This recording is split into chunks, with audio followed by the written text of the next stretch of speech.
Amigos, muy buenas noches, gracias por acompañarnos. Hoy es miércoles 15 de febrero, así comienza la presente edición de Redes y Poder. El tema de la mega corrupción, el tema de Odebrecht, el tema Lava Jato, continúa causando estragos y esta vez nuevamente muy cerca, o mejor dicho, en el centro mismo del gobierno del presidente Pedro Pablo Kuczynski.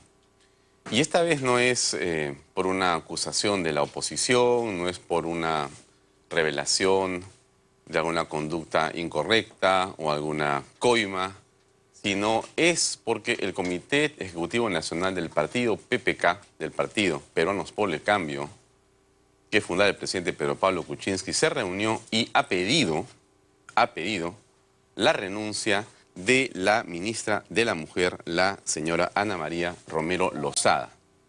Esto, sin duda, es una situación que complica definitivamente al gobierno. El señor Jorge Villacorta, que es vocero del partido Peruanos por el Cambio, ha señalado que la señora Ana María Romero Lozada ha sido la gerenta de la ONG de Alejandro Toledo, así que representa un gesto de usos y costumbres políticas, así dice él, sacarla del ministerio. Ella misma debió dar un paso al costado y eximir al gabinete de esa carga política. Lo que se ha dicho también por parte del señor Villacorta, hemos leído en varias publicaciones el día de hoy, es que la señora Ana María Romero Lozada entró al gabinete en una suerte de negociación con Perú Posible y Alejandro Toledo. Es una ministra, por supuesto, de Pedro Pablo Kuczynski, pero según lo que ha trascendido, la presencia de ella obedeció y obedece a una suerte de negociación o pedido del expresidente Alejandro Toledo. Esa situación de ella se complica. ¿Qué fue lo que dijo al respecto de este pedido específicamente Fernando Zavala, el presidente del Consejo de Ministros? Escuchemos, por favor, adelante. Tenemos que ser muy claros, las decisiones vinculadas a la continuidad de los ministros solo la toma el presidente de la República y como yo lo he mencionado, la ministra Ana María Romero cuenta con todo nuestro respaldo. También he visto que varios congresistas de la bancada han mostrado su respaldo. Entonces yo lo tomaría, digamos, como un comentario particular y confirmo, digamos, que tiene todo nuestro respaldo porque tiene unas capacidades profesionales y cualidades personales muy importantes la ministra. Sobre el primer tema, tenemos que entender, digamos, esta es una visita importante, es la primera vez que el presidente Kuczynski se va a entrevistar con el presidente Trump. Hay muchos temas que se van a discutir ahí, pero sobre todo tiene que ver con la profundización de las relaciones bilaterales. Como bien ha mencionado el fiscal, el procedimiento que existe hoy, que es el que siempre se ha utilizado, es el procedimiento de la extradición. Sin perjuicio de eso, también existe un procedimiento a nivel del Departamento de Estado. Sin embargo, digamos, el procedimiento que hoy está en marcha es el procedimiento de la extradición a través de la solicitud del Poder Judicial. Bueno, creo que vamos a coincidir con el presidente del Consejo de Ministros, Fernando Zavala, en un sentido y discrepar en el otro. Coincidimos en que efectivamente, seguramente la ministra Ana María Romero Lozada tiene calidades profesionales, técnicas, que no están en discusión. Eso creo que a muchas personas les queda más o menos claro. El tema no es si ella es competente para ser ministra de Estado. El tema es si su presencia en el gabinete representa en esta coyuntura un problema político. Y ese es justamente el tema que tiene que resolver, bueno, Fernando Zavala y Pedro Pablo Kuczynski. Porque ya no es solamente alguien de la oposición o un determinado personaje que comenta que podría o no debería salir, sino ahora resulta que es el propio partido de gobierno. No es una cosa menor. Entonces se produce ahí una situación que nuevamente complica al gobierno de Pedro Pablo Kuczynski. Vamos a continuar con el tema el día de hoy, por supuesto, Alejandro Toledo. Vamos a tratar varios aristas de la situación del expresidente de la República, Nosotros sabemos que ustedes, amigos, en sus casas están interesados en saber qué va a pasar. Todos queremos saber qué va a ocurrir, cómo lo van a traer, si es que va a haber o no extradición, qué significa eso en realidad, qué pasa con Alejandro Toledo, dónde está él. Hoy hay una foto que circuló en las redes sociales donde aparentemente está en Palo Alto. En fin, en Estados Unidos, por supuesto. Pero hablemos un poquitito para que veamos un informe interesante de unos segundos sobre lo que está haciendo la Comisión Lavajato. Ahí hay varios temas importantes se va a citar a Luis Castañeda Locio y, por supuesto, a la señora Villarán.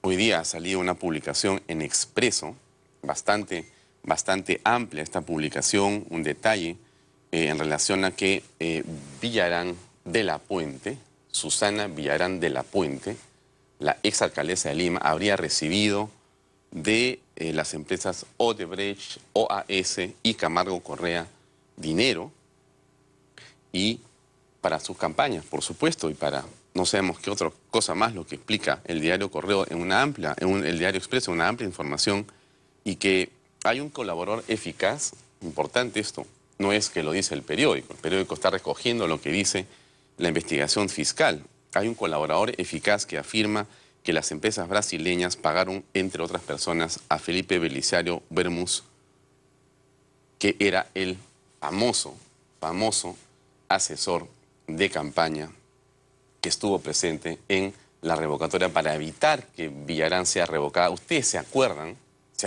tienen que acordarse, porque ha sido muy, digamos, fuera de lo normal, una campaña como la de la revocatoria, en la que la señora Villarán tuvo una asistencia de una cantidad enorme de personas y un aparato mediático y un aparato publicitario, creo que nunca antes visto en la historia de la política en el Perú. Ni siquiera en las campañas presidenciales que hemos visto después en el 2016. Fue impresionante la cantidad de dinero que hubo para que la señora Villarán no fuera revocada. Al final el pueblo de Lima, bueno, siempre sabio, revocó de un plumazo a sus 22 regidores, pero la señora Villarán quedó para firmar concesiones, para firmar una serie de obras con esas empresas brasileñas, al parecer. Eso vamos a saberlo seguramente y en mucho detalle en los próximos días. Bueno, ¿qué cosa hay en la Comisión Lavajato? Escuchemos, por favor. Adelante. La moción fujimorista busca incidir en las gestiones municipales. De hecho, los gobiernos ediles ya figuran en el ámbito de la Comisión Lavallato, pero se les quiere dar relevancia. Simplemente los pobladores estamos totalmente indefensos ante aquellos contratos firmados por la señora Villarán. Ojalá sea acogido por el Pleno del Congreso y por la Comisión Lavallato para que uno de los puntos centrales también de esta investigación sean estos contratos y los peajes. La solicitud es para que la Comisión Lavallato investigue los contratos con Odebrecht, OAS, Camargo Correa, entre otras constructoras brasileñas desde el año 2009, es decir, las gestiones de Susana Villarán y Luis Castañeda. Bueno, yo estoy de acuerdo. En realidad no me parece mal que esa comisión investigue. Creo que se tienen que investigar las obras hechas en los municipios y en los gobiernos regionales que trasciendan un monto determinado básico. En el caso de la Municipalidad de Lima son montos altos. En la Comisión Lavallato hay desazón con lo que está ocurriendo respecto al caso Alejandro Toledo. ¿Qué incoherencia es esa de parte del gobierno de los Estados Unidos? El Departamento de Justicia nos dice de que tiene un acuerdo con Odebrecht y después nos dice que el Ministerio Público peruano y el Poder Judicial tienen que presentar las pruebas de cuál es el motivo por el cual se solicita una extradición. Francamente, a mí me parece de que aquí los norteamericanos también nos están haciendo un poco cholitos. Mauricio Mulder incluso no descarta invitar al embajador de Estados Unidos en nuestro país. Es un tema policial, me parece que no. En todo caso, citar a la Cancillería peruana primero para que pueda explicar exactamente lo que está haciendo y citar quizás al ministro del Interior para saber cómo ha actuado a través del Interpol. Este miércoles el grupo de trabajo ha invitado a los exintegrantes del Comité Pro Seguridad Energética en el proceso de selección del gasoducto surperuano Rosario Patiño y Guillermo Lecarneque. Bien, no sé si deba ir quedando como alguna lección para usted, amiga, a usted, señor que nos sigue en Redes y Poder, sobre lo que debería ser la manera en que votamos los peruanos por las listas parlamentarias o las presidenciales, pero ustedes recuerdan cómo se formó la lista Peruanos por el Cambio. Esto no es una crítica, no se trata de cargar la mano al gobierno ni a la bancada, sino es una reflexión válida por lo que está ocurriendo. O sea, nosotros tenemos que tocar las noticias que están ahí, no podemos ocultar esto, pero el día de hoy, la bancada Peruanos por el Cambio anunció la suspensión por 6 meses de un parlamentario que se llama Moisés Guía, de ellos mismos, porque este señor decidió hace 2 semanas plantear la vacancia del presidente de la República. Nuevamente algo, y la insurgencia popular contra el presidente Pedro Pablo Kuczynski. Eso fue lo que dijo no el enemigo, no la izquierda, no el fujimorismo, no el aprismo, lo dijo un congresista de la bancada Peruanos por el Cambio. Bueno, a ver, escuchemos algunas reacciones de los propios congresistas de Peruanos por el Cambio sobre este tema. Adelante, por favor. Se tomó en cuenta el hecho de que el congresista Guía inmediatamente, en el mismo día, minuto después, se disculpó. Y eso hay que tomarlo en cuenta. Distinto fue el caso del congresista Vieira, que hasta el último momento, ustedes lo entrevistaron, seguía despotricando contra miembros de la bancada en una actitud francamente infraterna. Es por esa razón que se ha tomado esta decisión de suspensión por 6 meses, pero se le va a pedir que firme una carta de compromiso. En el caso de que él haga alguna declaración infraterna contra algún miembro de la bancada o contra algún miembro de nuestro gobierno, inmediatamente es expulsado sin necesidad de proceso disciplinario. Así es, esa es la decisión que ha tomado la bancada por amplia mayoría. No se ha tomado la decisión de expulsarlo, pero sí de una sanción que creo que es severa en el sentido de 6 meses, dada la falta cometida. ¿Por qué? A pesar de que, bueno, fue grave lo que él dijo, no hablar de la vacancia presidencial. Bueno, ha pesado el hecho de que él pidió disculpas de inmediato, se dio cuenta que había cometido un grave error. Sin embargo, es un error que se tiene que asumir, hay una responsabilidad que tiene que asumirse frente a ese error y de allí la sanción. Qué curioso, ¿no? Que a un parlamentario lo suspendan por opinar. En un país donde hay libertad de expresión no debería ocurrir esto. Pero en fin, cada uno arregla los problemas como le corresponden en su bancada. Ojalá que eso les sirva, no sé, vamos a ver. Bueno, pero vamos a la entrevista del día de hoy, la primera, por supuesto. Hemos logrado que nos acompañe una persona que es una personalidad de la política peruana muy interesante y estamos muy, digamos, honrados con su presencia. Es David Weissman. Él ha sido alguien cercano al presidente Toledo, ha sido vicepresidente de la República, congresista de la República, ha estado muy cerca siempre de Toledo en un tiempo importante, pero también ha tenido diferencias, casi también desde el principio, marcadas, y queremos preguntarle varias cosas que estoy seguro usted, en este esfuerzo que queremos hacer nosotros para que tenga un contexto de la figura de Alejandro Toledo, va a tener seguramente también aquí algunas fuentes más de información. David Weissman, gracias por acompañarnos, muy amable. Yo quería comenzar por preguntarte, David, de frente al grano. Muy bien. ¿Nunca viste nada extraño? ¿Nunca viste nada extraño? Tú has sido vicepresidente de la República, has estado cerca de Alejandro Toledo. Mira, hoy día nos estamos encontrando con estas sorpresas. Para muchos unos sospechaban, otros no, pero en fin, tú has estado ahí al lado del presidente. Sí, al lado entre comillas, porque una cosa es estar al lado frente a la televisión o a una foto y otra cosa es estar al lado o marginado en la vida real de la actividad política y presidencial. ¿Te has sentido marginado por el presidente Alejandro Toledo? Por supuesto. ¿Por qué? En el 2001 ya yo tenía un proceso dentro del partido, me querían sancionar. ¿La razón? Criticaba muchas cosas que no tenían que ver con corrupción en ese momento, pero que sí que tenían que ver con cosas que no cumplía el presidente Alejandro Toledo, ¿no? Yo soy un defensor de la industria, a rajatabla, de la pequeña y microindustria, y él comenzó a incumplir, y en el programa de Perú Posible está el paquete de medidas económicas que yo acompañé y que Toledo las hizo suyas, y que no aplicó ni una. Y ahí comienzan mis grandes discrepancias con él. ¿Cómo es que tú recuerdas que se manejó el tema de la negociación de la interoceánica y quiénes participaron de manera decisiva en esa negociación?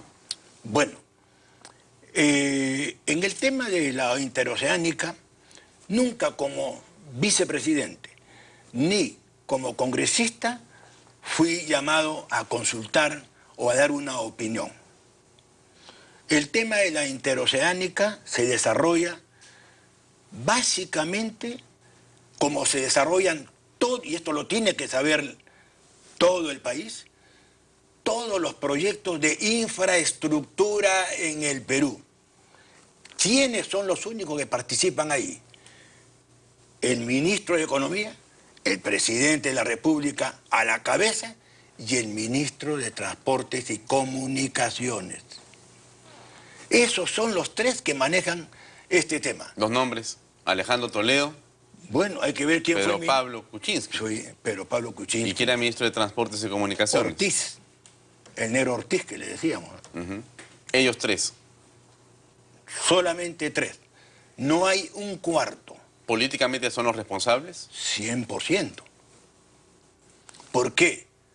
Porque... ¿Sospechas? Ya no de Toledo, pero ¿sospechas de Kuczynski? No. Yo creo que Kuczynski, por razones de repente de falta de conocimiento cabal de lo que está pasando, o estaba pasando en ese momento con, especialmente no con la interoceánica, porque la interoceánica no existía. Quien sí existía era Odebrecht. Creo que Pedro Pablo Kuczynski sí desconocía, le doy la ventaja de la inocencia, quién era en ese momento Odebrecht. Creo que eso es lo que pasó con Pedro Pablo Kuczynski. Porque yo no entiendo de otra forma, porque hay que irse a la raíz de esto, que es lo más grave. Para que Odebrecht pueda haber participado en licitaciones con el Estado, Odebrecht estaba impedido. Y quien lo había advertido a los tres fue el Contralor. El Contralor de la República. Genaro Matute. Genaro Matute, en agosto. Que en paz descanse. Un gran Contralor. Sí. Correcto totalmente. Mi profesor de San. Qué gusto, qué gusto. Una gran persona. Decente y honesto. Y muy buen luchador contra la corrupción. Me consta a mí. Pero eso se cambió en un tris. 24, 48 horas ya había cambiado esa situación. Parte de seguramente la negociación. Bueno, lo que pasó fue que cuando el Contralor les anuncia a a los personajes, ¿qué hace Alejandro Toledo? Alejandro Toledo, no, esto dice, yo no puedo, esto no se puede paralizar, esto tiene que seguir para adelante, y entonces voy a hacer que este organismo que se llama... ¿Proinversión? Proinversión, tome cartas en el asunto y escuche a Odebrecht. Cosa totalmente absurda e irregular, porque iba contra la ley. Y entonces va Odebrecht a Proinversión, lo escuchan y Proinversión lo salva. Hay que ver quiénes eran miembros de Proinversión y quién estaba a la cabeza de Proinversión. Seguimos. Y entonces regresa eso al día siguiente y en un solo día, arman el expediente, lo ingresan al Congreso, el proyecto está presentado por la bancada, por supuesto, de Perú Posible, se puso en conocimiento de la Junta de Portavoces, la Junta de Portavoces, no sé qué decir en forma irregular, acepta eso, la aprueba, pasa a la comisión permanente ese mismo día, cosa que es totalmente irregular. La comisión permanente la aprueba en la noche, porque duró el debate más o menos como hasta las 9 de la noche, a las 10 de la noche lleven el proyecto aprobado por la comisión permanente. El presidente de la República estaba esperando que llegue ese proyecto, lo firma. Cuando un presidente tiene que revisar proyectos antes de firmar, así venga del Congreso. ¿Por qué? Porque el presidente tiene la potestad de modificar y de tomarse 15 días para analizarlo bien, y lo firma con el ministro de Transportes, por supuesto, y lo mandan al diario El Peruano a esa hora y al día siguiente sale aprobado. O sea, un trámite que demora 30 días apurado, lo hicieron en un día. Ya, David, pero tú no dijiste nada. Bueno, a mí no me correspondía decir nada en ese momento. Es que el asunto que nos preguntan en las redes sociales, y yo te traslado la pregunta, es la siguiente, ¿no? Ayer lo decían también. Estaba hace unos días Carmen Omonte acá comentando el tema y le preguntaba, no, tampoco me he dado cuenta de lo que estaba pasando. No. Bueno, normalmente ha sido mucho después, pero en todo caso, la sospecha sobre el actuar de Toledo. Y tú has estado ahí presente. Han habido ministros de Estado que hoy día es uno presidente y hay otras personas que están también como ministros hoy día. Correcto. Entonces, ustedes que tienen que haber tenido perspicacia, experiencia, Sí. tú no eres, como quien dice, y te lo digo con todo respeto, un Benjamín. Tú Por eres una persona, un empresario con experiencia, tú conoces. Totalmente. Tienes olfato, tienes Sí. oído. Sí. Tú no estabas parado a 1000 metros, 1000 kilómetros, estabas ahí. O sea, Sí, tú sí. eras vicepresidente de la República y sabías lo que podía ocurrir. Nunca escuchaste nada, nunca supiste nada. Y las adendas que se producen en los siguientes meses, o sea, Sí. nada me parecía raro. No, un momentito. Vicepresidente marginado desde el primer año. Marginado desde el primer año. Yo no tenía acceso casi a Palacio de Gobierno, como sí tenía, por ejemplo, no se menciona, al excongresista Gilberto Díaz Peralta, que era vicepresidente del Congreso, que lleva el proyecto y lo gestiona, él es el que lo gestiona. En el Congreso hay un registro de expedientes que dice así: en el Congreso ha quedado constancia de que el proyecto 14329-2005 contó con una inusitada agilidad que empezó la mañana del 25 de abril del 2006, fecha en que se aprueba. Perdón. ¿Cuándo es esto? ¿2000? 2006. Se aprueba 25 de abril del 2006, cuando ya estaba en salida. Estamos en el 2017. Sí, y cuando ya estaba en salida, las relaciones conmigo, mías con Toledo, eran las más nefastas, las peores relaciones. Y es más, abril, ¿por qué lo llevan a la comisión permanente si teníamos... Pero lo que pasaba que en ese momento no estaba funcionando el pleno del Congreso y lo llevan a la comisión permanente. Y el Congreso estaba en abril paralizado por las vacaciones, por una serie de factores. Entonces, ¿yo cómo puedo aprobar o desaprobar algo que yo no conocía y no sabía si era bueno o malo? Porque nunca me enteré si existía o no existía Odebrecht.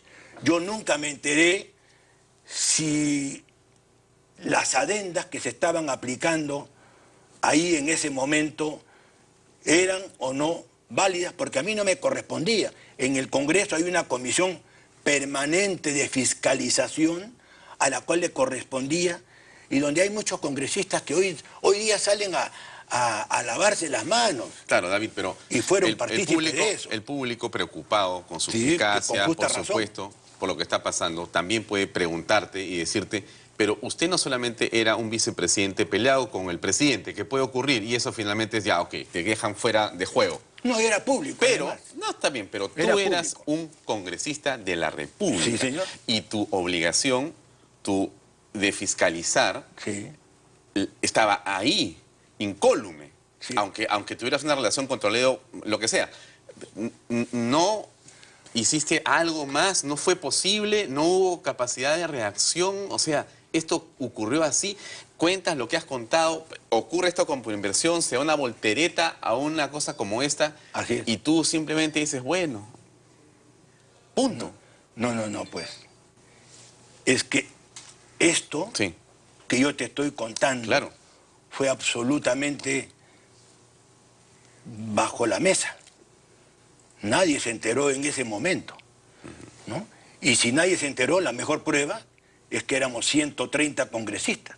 Ni un solo congresista, al margen de los que conformaron, que hay que ver quiénes conformaron la comisión permanente. ¿No sabes quiénes son? ¿No recuerdas? No recuerdo yo, bueno, uno de los que conformaba la comisión permanente obligatoriamente era el presidente del Congreso, Marciano... ¿Ayaipoma? No. Marcial Ayaipoma, perdón, Gilberto Díaz Peralta y no recuerdo quiénes otros más, porque son muy pocos los miembros de una comisión permanente, a diferencia de una comisión, de un pleno del Congreso donde son 130 congresistas. Ahí resolvieron el tema entre 14. ¿Y quién va a dudar de los 130? Ningún solo congresista sospechó, tuvo la mínima sospecha de todo esto que se estaba tejiendo alrededor de Alejandro Toledo. Eso es imposible, esta es una cosa insólita en la historia, no solamente del Perú, de toda Latinoamérica. Esta no es una empresa, Odebrecht. Esta es una organización criminal que no se dedicaba a construir. Su fachada era construir, se dedicaba a coimear y a robar. ¿Por qué? Porque, por ejemplo, en el caso de la interoceánica, un valor original era creo que 800 millones y se va a 4.600 millones. 4.600 millones, con adendas secretas, no publicadas en el peruano, haciendo un montón de malabares que los hacían las personas que yo te estoy mencionando, que son los que manejaron y que manejan en todo gobierno. Solo 3 personas manejan el tema de todo lo que es construcciones, de todo lo que es infraestructura. 3 personas, 3. Nadie más maneja. Con complicidad, voy a decir, de algunos congresistas, si es que la palabra va a calzar en los posibles delitos, porque hasta que no hay un juez que lo sentencia a Toledo también, no existe delito. Entonces, si calza en los posibles delitos, entonces, ¿dónde estuvieron los congresistas de los portavoces? ¿Dónde estuvieron los de toda la bancada? Porque para información de todo el público, la Junta de Portavoces no la conforman 4 congresistas del gobierno. Todos los congresistas del Parlamento Nacional, representados por todos los partidos políticos, ponen a 1 o 2 proporcionalmente miembros en la comisión de portavoces. Ellos no dijeron nada, encontraron todo correcto. Y luego viene el Congreso completo, nadie cuestionó nada, porque en ese momento no había cómo cuestionar algo que se había manejado tan rápidamente.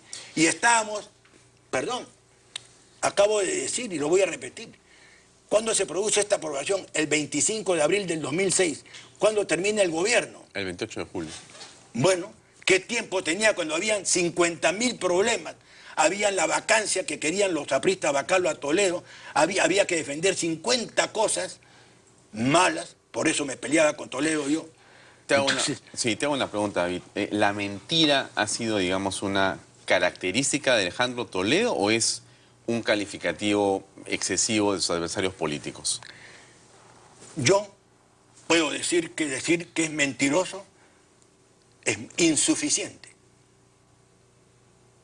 Es mitómano, no es la primera vez que lo digo, lo he dicho ya en otros medios de comunicación. Y no solamente mitómano.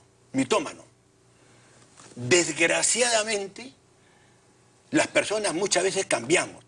Una cosa fue Alejandro Toledo durante campaña, donde engañó y enamoró a muchas personas, inclusive a personas que salieron elegidas congresistas, y otra cosa cuando salió elegido presidente. Cambió radicalmente, era otra persona. Se rodeó de personas desconocidas que nunca habíamos visto.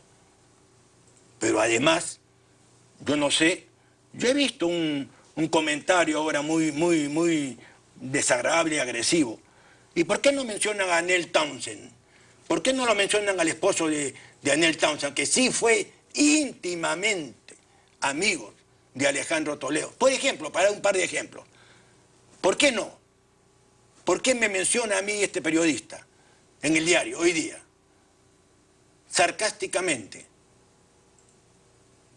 ¿Usted cree que deberían llamar y además, a preguntarle al esposo de la señora Townsend y a la señora Townsend? Yo creo que hay que llamar a un montón, comenzando por Gilberto Díaz Peralta, porque he visto su declaración totalmente inconsistente, total. Era vicepresidente del Congreso. Hay que preguntarle a Marciaria y Poma. Hay que llamarlos. Hay que preguntarle también a Anel, al esposo de Anel. El señor González Arica. Al señor González Arica. Hay que llamar a mucha gente. ¿Y sabes qué cosa? Además, después de haberlo conocido bien, uno de los pecados de Alejandro es que es una persona genuflexa, además de mentiroso. ¿Con quién es genuflexo?